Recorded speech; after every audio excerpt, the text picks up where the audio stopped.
live. So I think this was a follow-up from Rob Shearman saying, yeah, Doctor Who's, dead as the door now, isn't it? It's fucked. It's dead. It ain't coming back. It's on its back, gasping for breath. It's coughing up blood. Right? Yeah, no, they've totally killed Doctor Who. How do they kill Doctor Who? Well, I think this picture says everything. Like, who wants to watch this woke shit? Can we zoom in on the picture? Like, who? I mean, really? Everyone's an identity. Muslim, wheelchair, woman, not white, gay, not white, weird token white woman. There was a gilf, milf, and a chick with dick. Okay, like, wonderful. Like, who would want to watch this? Like, again, who goes, oh, yeah, Doctor Who's in a dress with a tranny and a wheelchair babe with a rockets in a wheelchair and a woman clearly, like, what's her name? Susan. Well, they clearly look like they're on crack over here. No, it's just like, how would anybody think this? In the future, when this is all over and it's ending, we're going to look back on this and laugh and laugh and laugh at you people. Oh, and not laugh at them because they're those people. Laugh that they think that anybody would possibly want to watch that. Doctor Who produces a serious future and lies for our arse. Defense stories that reflect the world we live in. They don't. This does not reflect the world we live in. That's why nobody's fucking interested in it. Fuckwit. We've had no sense from Disney that measures up to what's being written about Doctor Who. Yes, you have. You've had no sense, really. I'm sorry you can't pick up on it. Most sane people can. While Doctor Who fans continue to look forward to the spin-off series, The War... No, we don't. It's going to be woke shit. Starring another whiny gay actor. Don't you want... Yeah, no, you've lost it. It's over now. Shut up. It's expected to arrive next year. The future remains in flux. No, it doesn't. There's... Okay, I honestly, if Disney turns around and said, yeah, we'll have more of that, I will be amazed. Right? I will be genuinely amazed. The BBC ever confirmed the series will return with or without a production Disney. Yeah, look, I'm thinking obviously there's going to be when the War Between Land and Sea comes out, there'll be an announcement of who the new streaming partner is and who the new creative team is, which I think is very important for Doctor Who to continue to have a streaming partner. The BBC have confirmed but as we wait for news on that front, it remains uncertain when and in what form the show will come back. What form?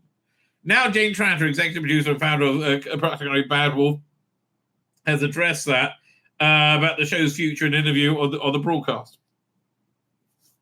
Tranter says, what happens next is between the BBC and Disney Plus. We know what's happening, and Bad Wolf certainly won't be the first to know. I take responsibility for lots of things, but gloriously on this occasion, this one's out of my hands, right? The article notes that Tranter believes the decision on whether to continue the deal will not be financial or algorithmically driven. Well, how? If it is, you're sunk because you've been a complete failure, right? Well, if they do continue, you're right. I know. If they continue, it won't be financially or algorithmically driven because it'll be just insanity. Meanwhile, Tranter also reflected on criticism of the show, with some viewers and media outlets labeling the show as too woke. Really? Exhibit A? Again, how do you get woker? No, too woke. Oh, they're just making it up. It's the alt-right, really. Oh, too woke. Why would anybody have that criticism? It doesn't sense. In all honesty, I've had no sense from Disney Plus that measures up to what's being written on Doctor Who. All we did, well, obviously Disney Plus was woke as fuck until they hit their reverse button, which they're in full reverse right now. Like, no, nothing woke. We're nothing. Cancel everything woke. Reverse, run away from woke. That's really where they are, right? That's really where they are. Addressing this, all we can do is tell stories that reflect the world we live in. Again, you don't. This is not the world we live in. This is a fantasy world where you get to feel like a virtuous person, right? This is not the world we live in.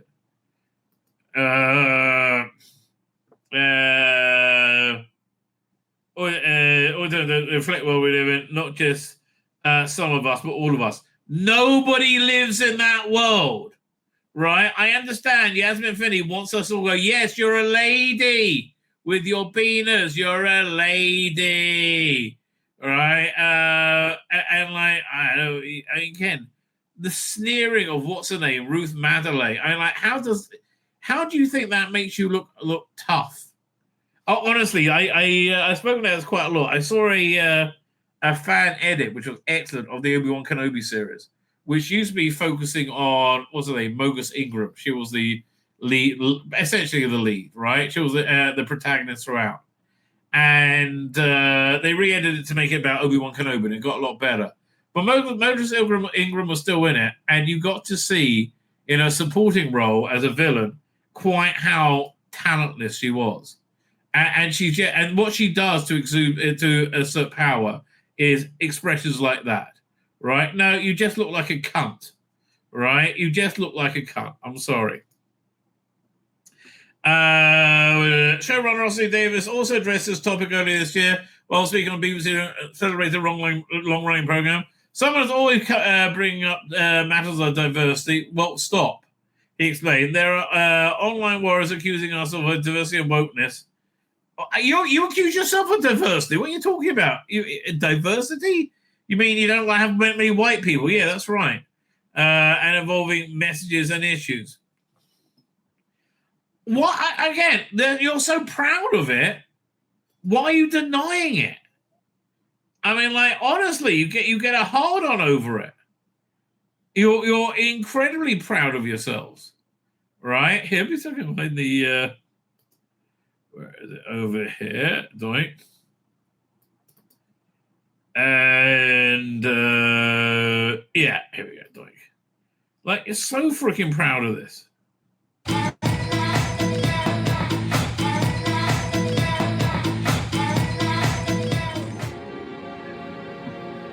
tell you what, when we both get out of this.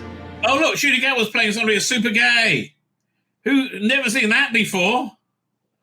Bloody hell. It's not woke.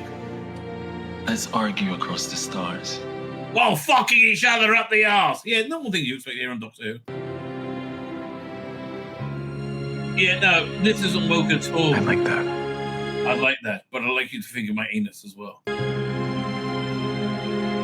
No, so not woke.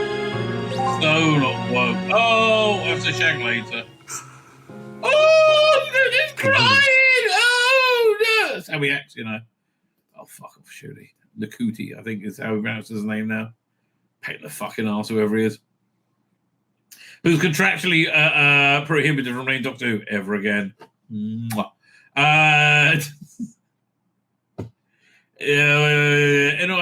Not someone. That the. In all honesty, I have no statistic plus that measures up to anything about written Doctor Who. All we can do is tell stories that reflect the world we're doing. They don't. Not just some of us, but all of us. Okay. Rusty, someone always brings up diversity. The online warriors accusing us of diversity. Again, you flag wave about it. And I have no time for this. But you do it, though. Because of what you might call diversity, I call an open door. Again, I don't call it diversity. I think it's... I saw a clever woman calling Birmingham diverse because it only has Muslims in it. No, that's not diverse. I don't have a second to bear because you what you might call it fine. The most recent Doctor Who ended on surprisingly the Kuti Gatwa bowing out as a doctor, certainly not being fired. Right, okay, but so then we had this little video. Oops, sorry. Or Jane Chanter speaking about it. And then I'm going to show you the report about it, which makes it seem very, very different, right? Where is it? Tranter, doink.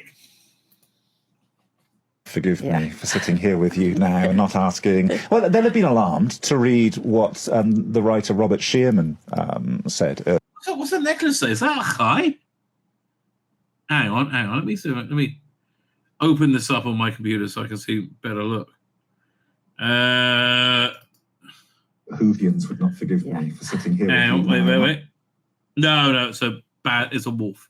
It's a bad wolf logo. Okay, it's tacky shit. Chai is a Jewish symbol. Earlier this week, you described Doctor Who as dead as we've ever known it. As dead as we've ever known it. That's really rude, actually. But it is. That's what it seems to all of us. It seems as dead as we've ever known it.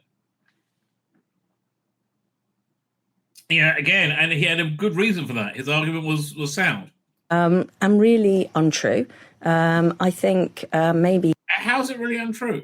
Are you making any more? He didn't see the final episode of the last season with the great big tease that Russell T Davies laid out there. Do they really believe it's continuing? Maybe it is. I've seen stupider things. Look at that. Look at that Star Trek thing got coming up. Do they really think it's? Okay. With the return of Rose Tyler. The BBC and BBC Studios. People say that's a sign that she is playing Rose Tyler. She doesn't know what the fuck she's talking about, this woman. Had a partnership with Disney Plus for 26 episodes. We are currently 21 episodes down into that 26 episode run. We've got another 5 episodes of the war between the land and the sea to come. There'll be more woke shit.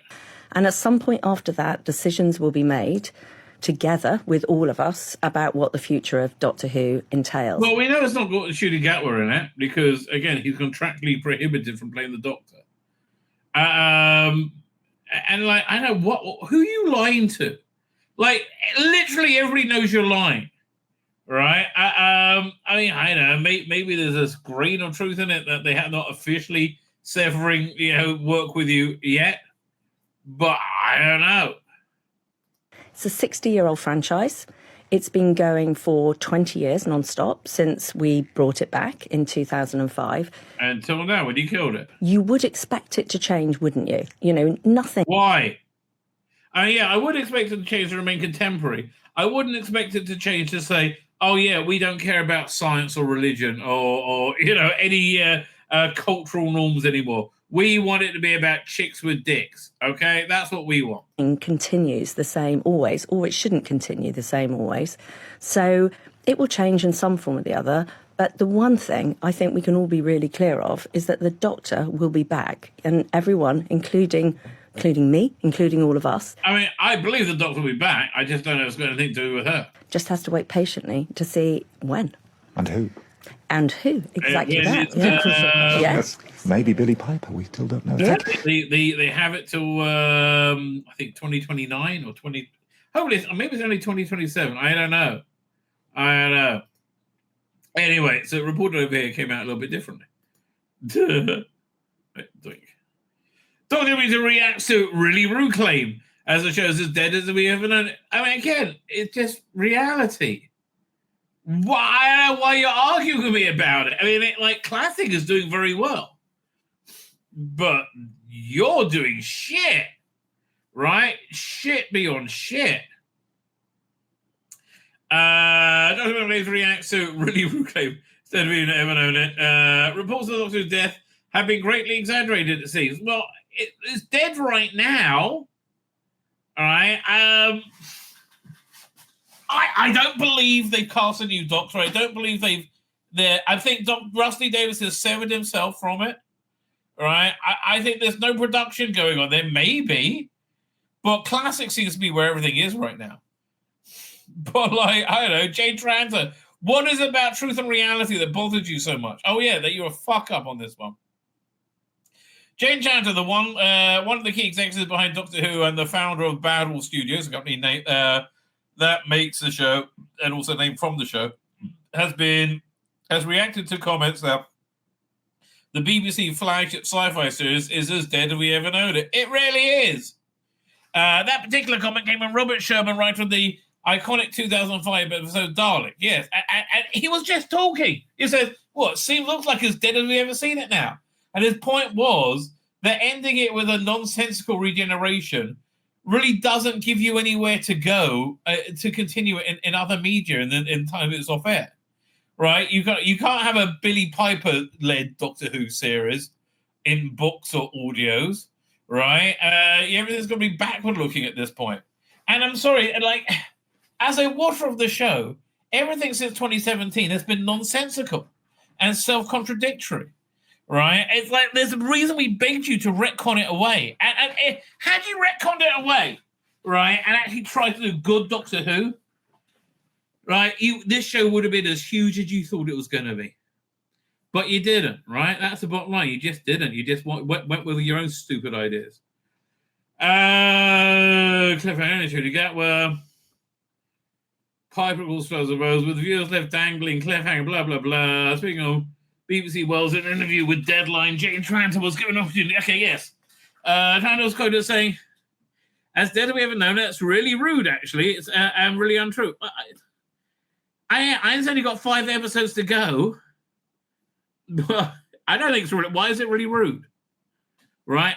Why do you think it's really rude? Yeah, so talk about it a little bit more over here. What's the headline? Is Sharon dead wrong about Doctor Who, or just bold enough to say it? How long is this?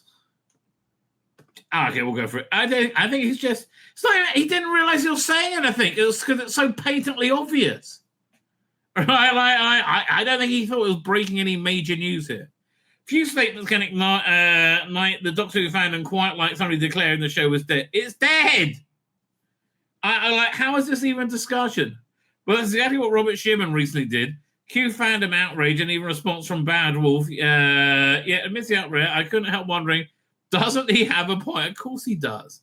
Let's be honest, Shearman didn't say anything radical. He simply gave voice to the creeping suspicion that we've all been too light or too afraid. I haven't. That the Doctor Who, the show built on perpetual motion, now feels it's run into a major stop. Is it dead? Is dead too strong a word? Time will tell. I think it'll come back. But I think right now it's dead. But Sherman pointed out something structural, not spiteful. And he deserves a fair response. If you care about the program, if you live and breathe the messy miracle, you have to engage in the argument, not just outrage. Well, you engage in outrage when you can't answer the argument. That's essentially what's going on. Some fans took Sherman's words as pessimism or even a betrayal, especially coming from a writer of his caliber. But delve beyond the clickbait headlines, and his meaning becomes clear. He was identifying not a lack of love for the show, but a sense that for the first time, even the spin-offs have expanded the universe, might struggle to carry a flame forward with the ambiguity of season 15's ending and the limbo state of the current production itself is in. And all this stuff is very reasonable. For my money, in the light of Shooting Cat was abrupt quitting the show, fired of the show at the end of season 15, needed one simple fearless beat. A 15th Doctor begins to regenerate, white light, blue. Yeah, I know, that would have been the clever idea, right? Instead, Billy Piper, right, has appeared some question about why this decision was made at all. It's a pattern the Doctor Who usually passes the baton clearly because they were desperate and they had no idea what to do. I mean, really, they were dead off.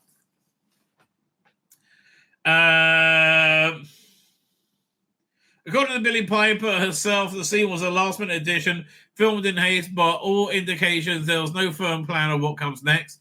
Yeah, she's going to run around the TARDIS, flicking a few buttons, and then regenerate somebody else. But the TARDIS set is still up. As of, a month ago? I'm very surprised, right? If Doctor Who was about to end, Russell T Davies may have wanted to do it on his terms, and if it continued, it would likely be an intriguing hook. But the result, however, a paradox is seen designed to serve two futures and now complicates both. Exactly, yeah, it was a failure. And that's what Jane Tran doesn't like. It was a total failure. If the show does return and Davis is not at the helm, the next show inherits a cliffhanger not of his mate. Just reboot at this point. They did not choose to cast Billy as a Doctor, nor do they choose is she or isn't she regeneration yet. They will have to somehow resolve it somehow. No, ignore it. Started like in 2005 with Christopher Eccleston, right? Do they confirm her as the next Doctor or quietly retcon the whole thing, retcon everything after Peter Capaldi? Either way, it adds baggage where there should have been a clean slate. That's exactly right. Doctors weathered a more weathered narrative complexity before. Successful showrunners often inherited messy continuity, but this moment feels different. Feels different this time, bro. The ambiguity is not building towards something; it's a hedge. Paul's disguised as a twist, and that's what Sherman, I think, is really pointing out. It's what we all feel.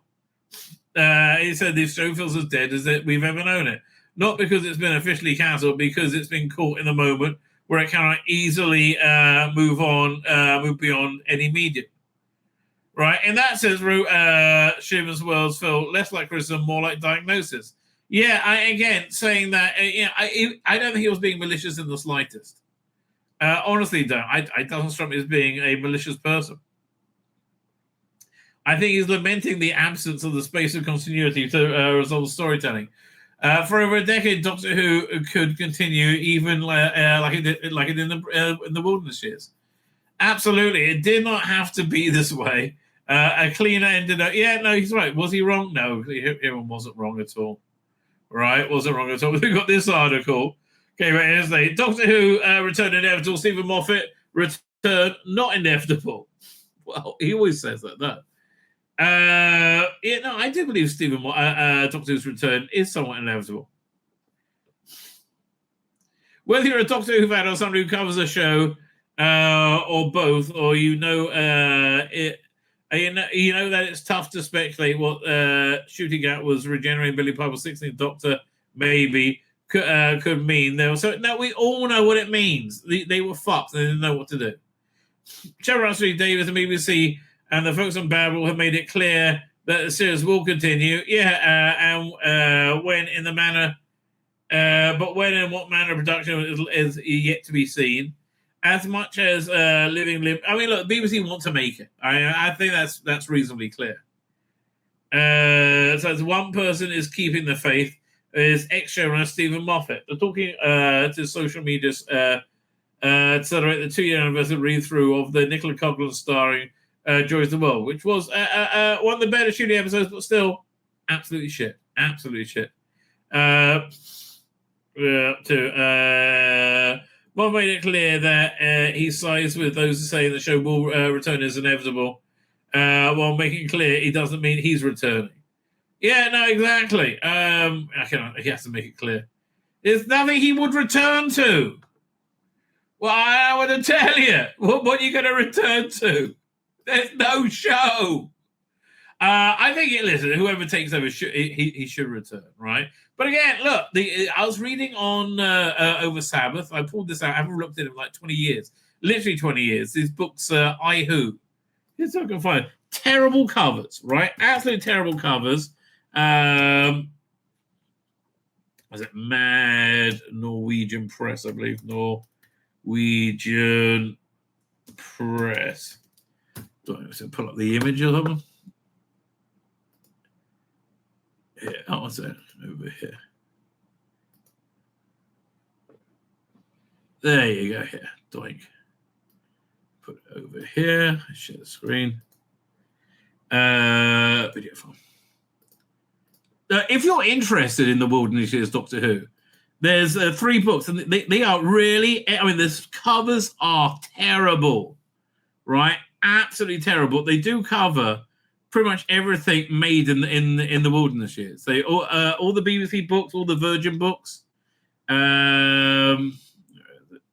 customers, Doctor Who books. Where is it? Who? And you get a synopsis of each story. I just generally say it's really fabulous, right? Genuinely fabulous. This, I think Brian Hitch did that cover. And again, truly epically awful covers. But very, very good book. Yeah, and also covers all the Big Finish audios to about 2003. Something like that.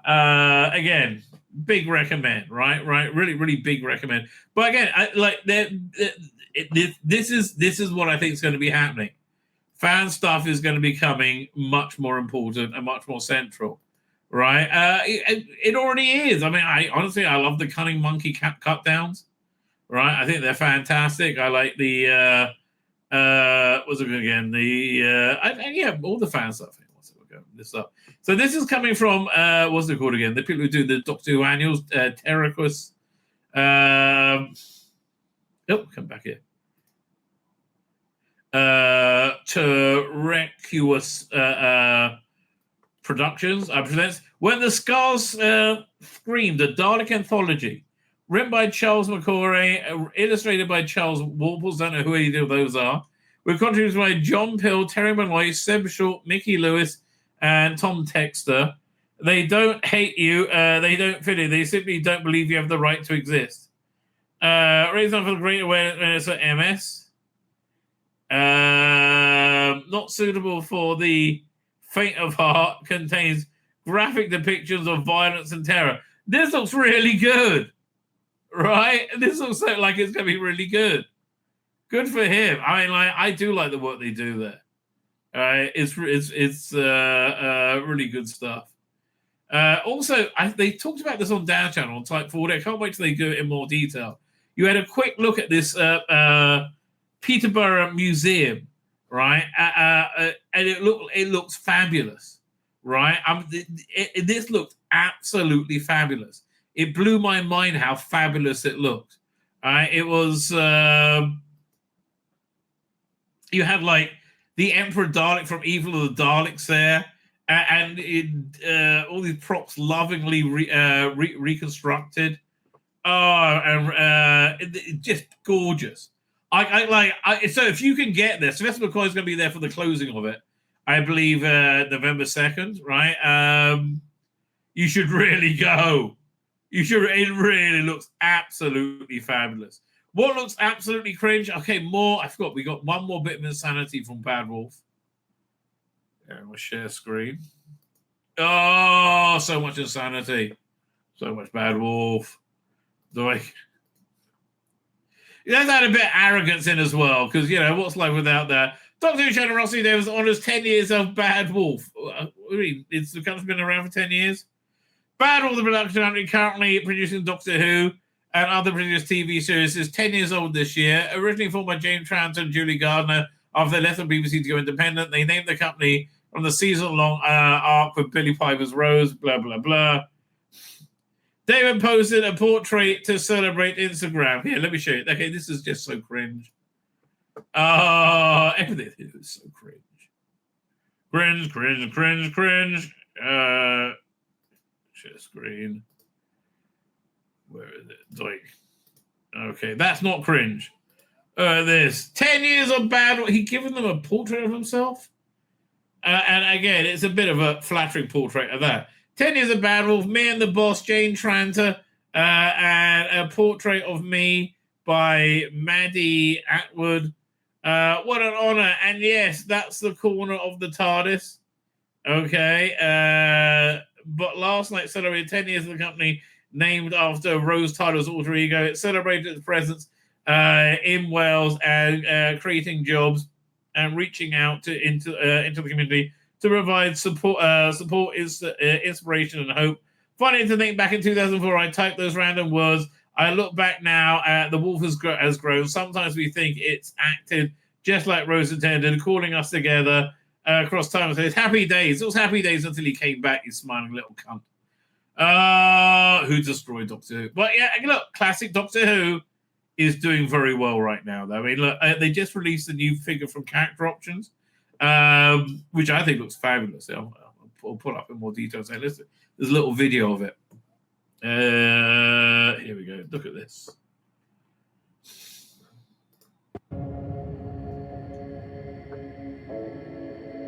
Yeah, the Master of and I think I have this. No, this looks like a new sculpt, right? And you got two heads. I got an alien master, but what's the alien master? Oh yeah, I got the alien master, but he's wearing a suit. He's not wearing a traditional outfit. Okay, that's a beautiful sculpt. I mean, that really is a beautiful sculpt, right? And I love the smile. Man, I really like this figure. And it's been a long time since Characterized did a figure that I wanted. So it includes the tissue compression. Does it open up as well? TCE. We have a close on open one. Oh, that's from the Paul McGann one, right? See, I never really thought that it was that master that happened. And Matrix Interment Orb accessory. I don't know where that's from. Doric Column TARDIS looks very cool.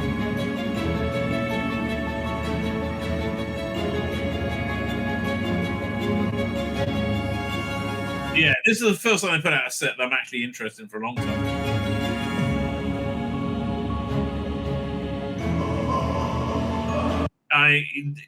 That's just done with love, care, and respect. Oh, here it is. Share screen. How much is this? Have they sold out already? 45 notes. Me. It's very expensive. 45 notes is very expensive. I'm sorry. Is there a way to expand it?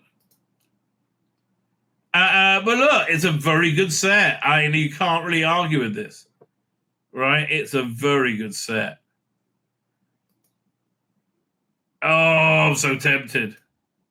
That and the New Avengers. Oh man, it does look good. It does let me zoom into it. Yeah, man, I'm tempted. Oh, get thee behind me, Satan. Right? Oh, I love the TARDIS as well, the Doric Column TARDIS. Yeah, I am very tempted. I'll think about it. Yeah, so people are getting their Season 13 Blu-rays. Apparently, firstly, I was just informed it was missing this feature, right? Which is a weird feature. But why are they missing it? It's a weirder question. And where is it? Doink, over here. Opening up, thinking about it. It takes a being of Sutek's almost limitless power to destroy the future. Your labors are abominated in every civilized world. And they may be the first of millions unless Sutek is stopped. Oh, I can't wait till this comes. It's like... Good morning, Sutek. Good morning. That's when you can have a rainbow umbrella without it being a statement.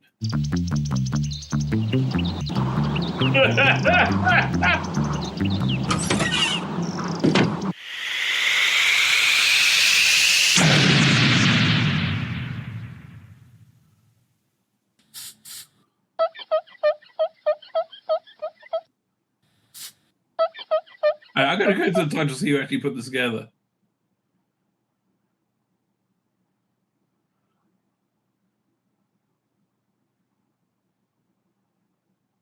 Robert Hammond. I'm not sure who he is. Gabriel Sutek was in it.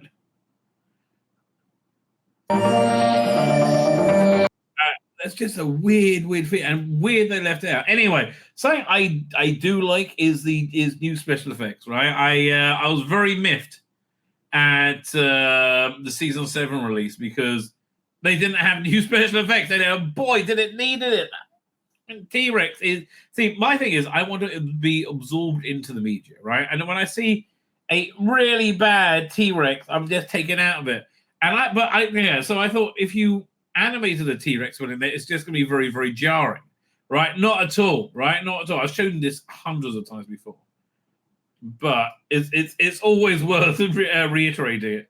Because I think, for me, it really underscores the point. I think if you don't like it, it probably underscores the point for you as well. Silurians. Where is it? Here we go, doink.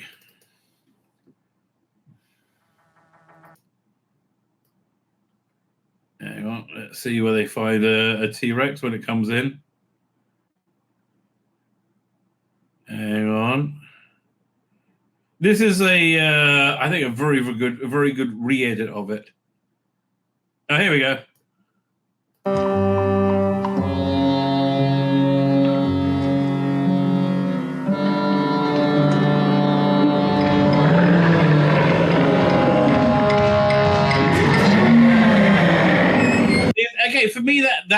that could be much more in it, right? Right? It's Doctor. I will literally fuck you for eternity. What's that? He turned into a giant humping talkie. Oh God! The whole no. The whole what's the shooting story called? I can't even remember. Right? I cannot even remember. But okay, so I said with the new Blake 7 set coming out, they should only be doing these special effects in AI now, right? And people said no. And Doctor Who and Midjourney somewhat proved me right, as he's made new effects for the Scarison, which I think is really, really necessary. Because again, the Scarison is just distractingly awful, right? And I think he's done a freaking awesome job, like an absolutely awesome job. Let me pull this up. If anything, it's fascinating to see what the technology can do for like a on a home level, right? Second, shall we start? Let's start with this one.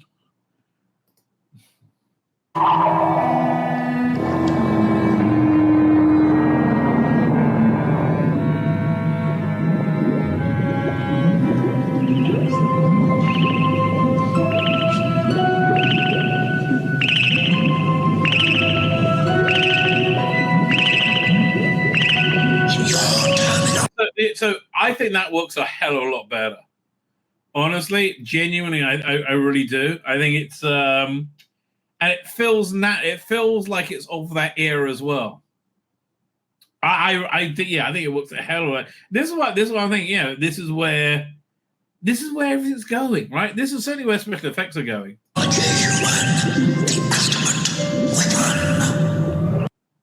Yeah, he's got a bunch of clips, right, and they're all pretty much as good as each other. What's this one?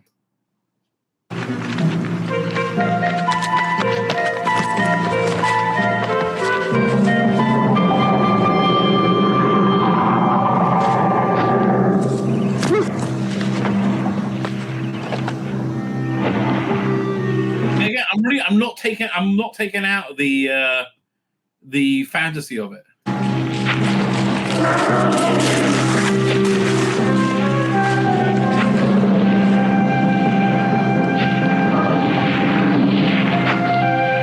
It still doesn't look like Jurassic Park, and it looks like the original design, but it doesn't look awful, right? It doesn't look awful. Duncan Evans says, if we're talking about the bad T-Rex, Season 11 takes the prize. Well, that's got to have new effects. If they release Invasion of Dinosaurs without new effects, I'm going to be like, again, we have great fans who will take care of it for us, but it's like, it'll be crazy. Okay, can I see the new effect here?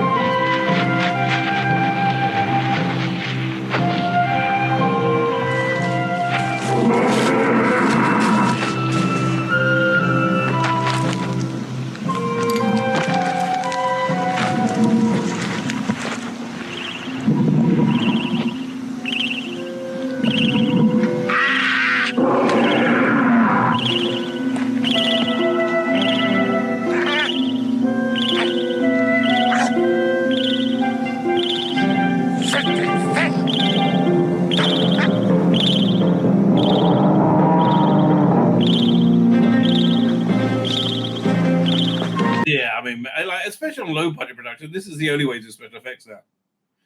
Nice thing on box with Mike Tucker talking about how they do new effects. I will totally be up for that.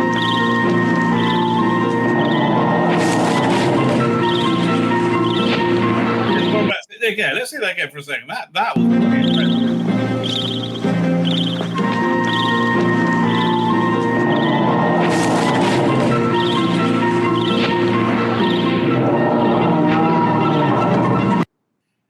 For me, that works very well. There are competing opinions, right? There are other opinions in the world, and I will bring in. I think it's going to be a contradictory opinion to mine, but we'll wait and see. I have another opinion out there in Hive Mind. It is a royal opinion, of course. Unfortunately, it's Birmingham royalty. It's Birmingham's king of the geeks.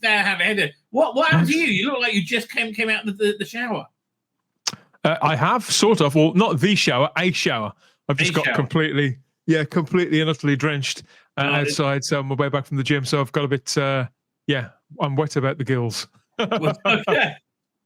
By the way, just so you should know, because you use StreamYard as well. I had real trouble setting up the stream thing because they've got the new like vertical and horizontal choice. Yeah, it looks different. I'm looking at this. It looks totally different now. I'm not sure how you're looking at it. We won't. So I've got sort of two displays now. So there's one that you can show vertical or hide vertical. You hit hide vertical, hide the vertical. It's easier to see, right? But okay, so when you're setting up streams, don't do both because it's set up two streams simultaneously, right? So I had to get people over from one stream from the. It was a nightmare, right? It was an absolute nightmare.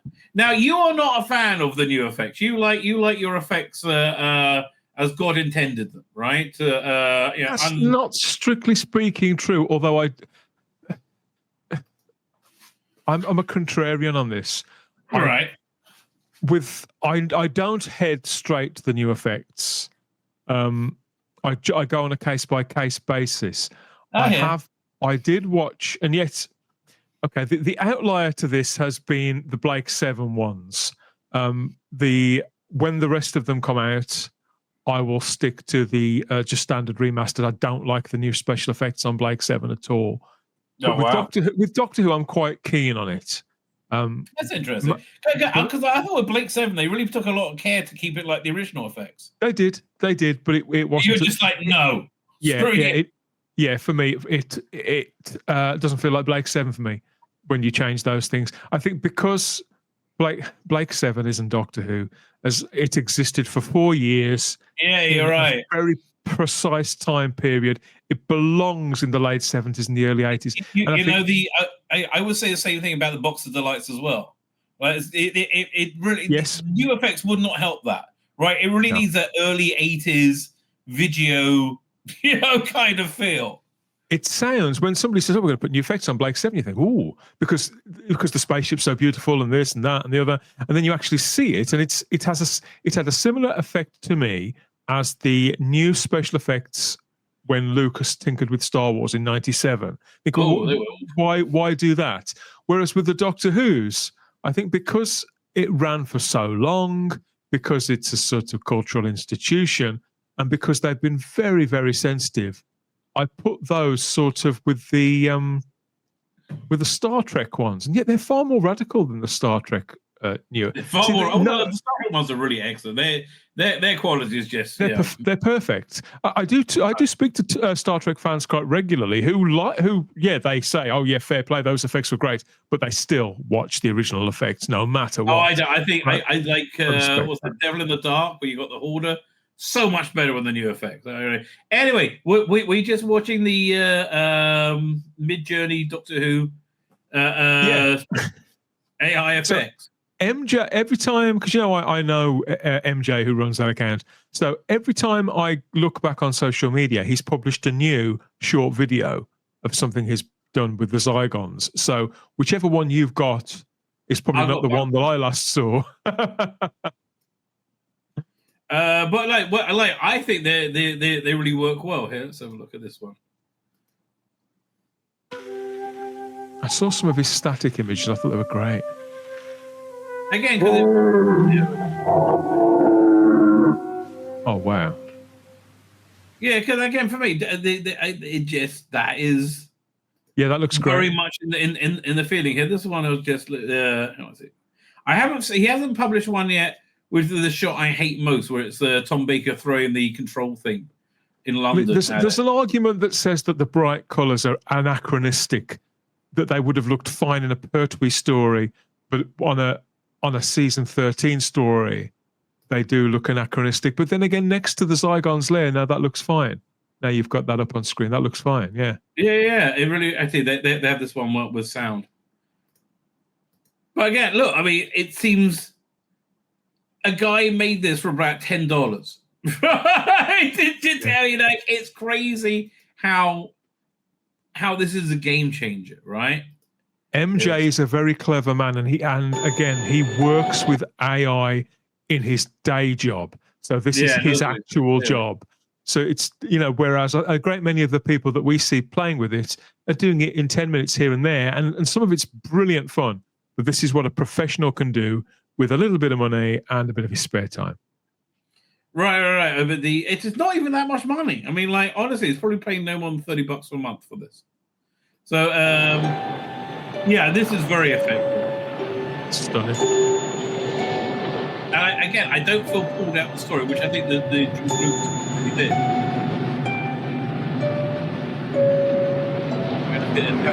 Hey, and listen, Willie. With tomorrow's supply copter, can you not send over a few haggis? The chef we have here doesn't kind of the first thing of it. Willie? Hello, Willie, can you hear me? Over. This is Charlie Rick to Hibernian Control. Are you receiving? I say again, Charlie Rick to Hibernian Control. Do you read me? Over.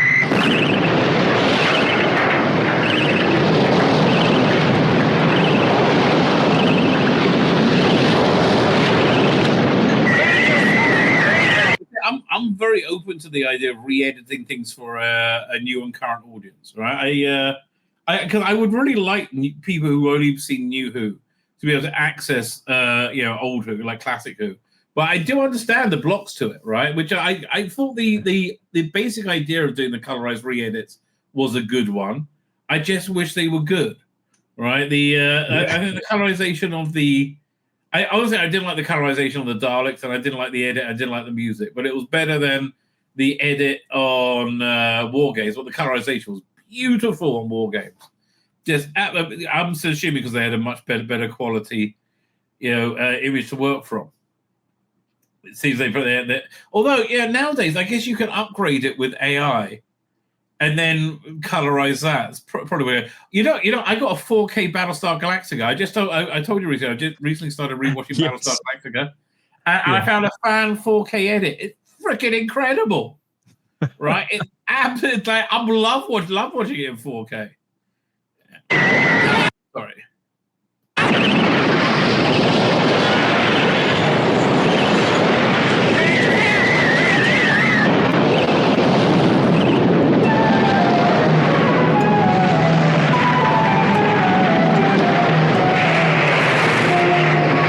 My Blu-rays. If they're not as good as this, I'm going to be pissed off. Well, I won't be because I have this now.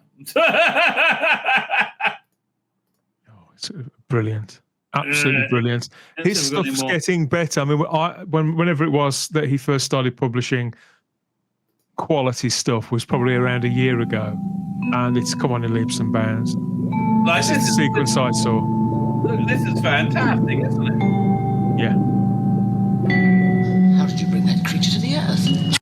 But again, it doesn't like it. You're not pulled out the story. I mean, probably is. No, he hasn't tried to do anything. He hasn't redesigned the spacecraft or had some sort of modern technology sort of spraying out from it. It's just still sat there, looking very dark and menacing. Right, and the color palette really works with it as well. Yeah. Oh, I'm the wrong thing. 1 second. Share screen. Doing. Yeah, I was talking about James Bond again. Right, when I talk about James Bond, it just goes on forever. I'll talk about our stream we did.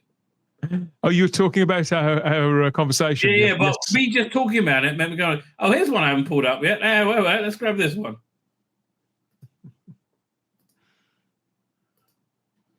Because that looks freaking awesome.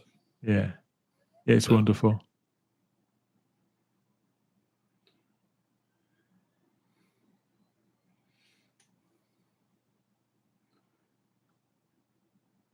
Oh, man, that's great. That's really good.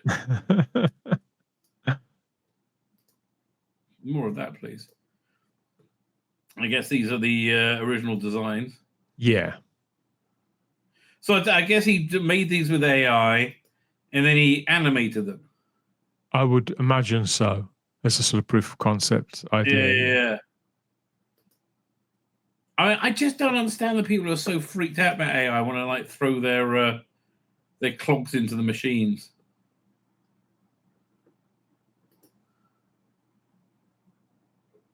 I guess that's a test.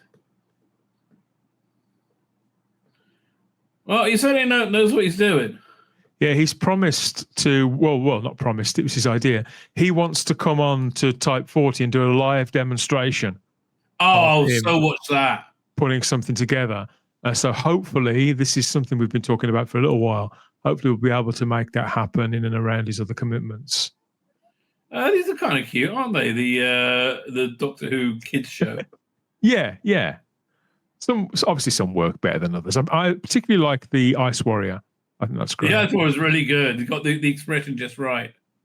This stuff I'm not so keen on. The kind of Pixar style. That doesn't really work for me. I think he was doing it for they're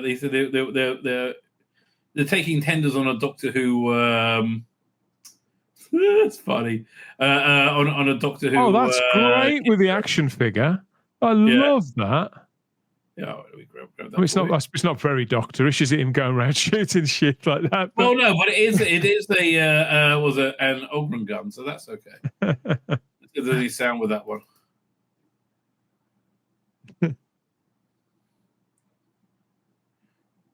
I guess he animated it with AI, and then he put the background in.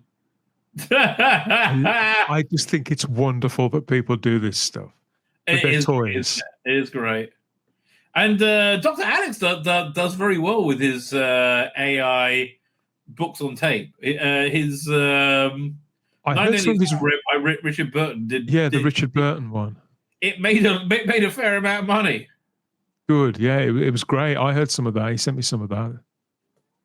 That's not Anthony Lamb always knows what he's doing. Wow, that's really good. That's really lovely. Yeah. Anyway, Ant is a friend of Simon's. He used to be the artist on Simon's original Doctor Who fanzine in the mid-80s. He's known for a long time. By the way, before I knew Simon, I sent Simon a very gushing message saying how much I enjoyed these him and Sarah at the Peterborough exhibition. Love that show. I really did. I watched like every second of it. Oh, I can't believe I didn't go. I mean, it's You still can. You still can. You got like another. Yeah, week. I've still got some time. I've still got some time. So if there's anything new here, I think we're done. I'm glad they're getting this guy to do covers. I finally listened to a Doctor Who story from Big Finish that wasn't shit. Oh, but the first time in a long time, right? Which one do you like? What's worth? It's Last Queen of the Nile. A genuinely good story, right? And you know what? Tom Baker. Yeah, Tom Baker. It's a 4-parter. It's very much like a traditional historical, William Hartnell historical, but with Tom Baker and Leela, right? And it works. It's educational and entertaining. It feels like the Romans to a great extent, but it's not trying to be pretentious or doing it. They're just doing a story, and it works so well. Right? It's that should be the template for everything they do in the future. All right. Oh, Problem Being is still here. How you doing, Problem Being? But Problem Being, I don't want to enrage you, but I am doing a rewatch right now of Strange New World, and I Brave New World, and I like it even more this time. He hated it. He hated it with every fibre of his being. I remember he told me as well. He really didn't like it. God bless him. Vive la différence, baby. Vive la différence. So this story came out. So we've been talking about this quite a bit over the last couple of weeks. Who was it came out with a story? There was an A-lister who wanted to write, was not Paul Daniels. What's the name of the actor? Firstly, Paul Daniels is dead. And secondly, you're talking about Mark Miller, the comics. Mark Miller said, he knew somebody who wanted. So you suggested it's Grant Morrison, and like honestly, mate, I knew it was Grant Morrison. I already knew this. But like, why Titan Comics or whoever has the license isn't or Big Finish isn't running after Grant Morrison to make his version of Doctor Who? They are out there in mind. They'll be first time they can sell something and people will like it. I don't know him myself, but he's allegedly very, very eccentric and has a lot of ideas. Eccentric and horrible to deal with. I know Alan Moore hates him. But then again, most people hate Alan Moore, to be fair. That's true. I'm very well disposed to Alan Moore, even though I massively disagree with him. Anyway, let's see if they got any tidbits about what he actually would have done. During a recent Reddit AMA, Grant Morrison discussed planning out a whole season of Doctor Who with Generation Z's Ben Wheatley. Oh, man. Okay. That makes it much... Ben Wheatley's, I think, much a bigger name than Grant Morrison, don't you? Well, he's a different skill set, isn't it? So Ben Wheatley, when he did Doctor Who, that was a big deal for them to get him. But right. I think that when he made High Rise, which I know that you loved and I hated, everybody hates it apart from me. I can't tell you what Ben Wheatley has done since that film. It looks to the naked eye like that torpedoed his career, because I can't name you a single thing that man's directed. You're not wrong. You're not wrong. It did torpedo his career. He did a couple of weird movies set in the 15th century or something. I can't remember. Yeah, right? There's some geezer played by Reece Shearsmith in one who was living in a field and his leg was dropping off. Before High Rise. Yeah, High Rise, because High Rise had a huge cast, a good budget. Tom Hiddleston, when it was ascending. Should have been great. I'm the only one who everybody hates that movie. I mean, I've never seen such pure hatred. Yeah, I hated pretty much every single minute of it. But but him working, he's a great director when he's got the right material. And Grant Morrison is full of ideas. He was a massive Doctor Who fan. By the sounds of this interview, he still is. I think most people really are, when I go. But it's so this is what we should have had instead of Jodie. So 2022, this is what you could have won. So he wrote this Substack about the possibility of writing Doctor Who decades after he had written the short Doctor Who comics for Marvel, which were all pretty darn good. Do you remember the World Shapers in particular is wonderful. That was the fight. Was that the final Conor Baker one? No, but it wasn't far off. It was that was a beautiful. When he had the Vord turned into Cyberman and Jamie. All right, so much of it was good. They told Tech Radar it's kind of did happen. I did pitch a couple, but it didn't work out. One of these days, I've got a whole season worked out, and I'm sure it'll happen eventually. Then posted far more details to the Substack. It turned out it was just Matt Smith was about to leave before Peter Capaldi joined. Ben Daniels, that's who it was. I think they wanted. Ben Daniels was his choice. Ben Daniels was his choice to play the Doctor. Yeah. Right. So at the start of 2013, I went down to London to pitch a bunch of ideas to Stephen Moffat and his team, and there were two potentially great stories out of the five or so I pitched. It was a very timey-wimey story designed to work as a high-concept Doctor Who feature film. And again, big finish. That you're not sucking his dick to get this script. You're out your mind. Right? Who feature? I mean, this would be one of the great lost stories, right? This is you could do a whole season of lost stories with this. Who feature and the other heart-wrenching emotive Railway Children episode set in World War II. Man, they've never touched Railway Children, have they? What was that? I just remember they were waving white things to stop the train or something. That's right, yeah. But with Bernard Cribbins. Bernard Cribbins. Oh, we all love Bernard Cribbins.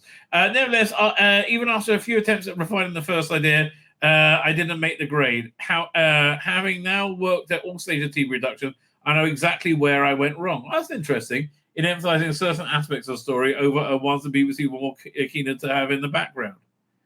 One of my stories involved meeting the Doctor as a child, and that happened in a very different way in the episode Listen. Yeah. I was never a fan of Listen, frankly. It was like a lot of the Capaldi stories, right? They were good at first glance, right? But when you go and rewatch, Heaven Sent's exactly the same way. But when you try and rewatch them, they don't make that much sense. I'd also created some new monsters they really liked. So while I'm willing to commission any scripts for me, the BBC did offer to buy out my baddies. As an offer, it left a lot to be desired. From the BBC, it was probably up 15 quid. Probably, and I've got more busking Oasis songs for an hour. So I declined and kept the characters in the event I ever got another shot. Oh, God. Grant, mate, learn how to use AI and make it for us. We want to see this. Oh, they are. By the way, they are saying now in the tech press that the big trend of 2026 will be homemade AI anime. Right? There's a bunch of platforms about to. It wouldn't surprise me. I mean, just earlier on today, was it, or it may have been last night? I read two different stories from completely different sources concerning Star Wars, and bear with me because it does tie in. So one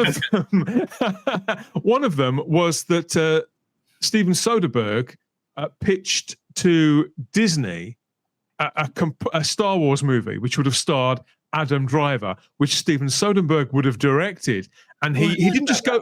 And he didn't just go to them with an idea. He went to them with a full script, everything costed and worked out. So all they had to do was say, yes, go make that film. A director, that's the man who directed Contagion, and heaven knows all these other fantastic movies. So, and they turned him down to do whatever stupid stuff they went and did instead. So there's that.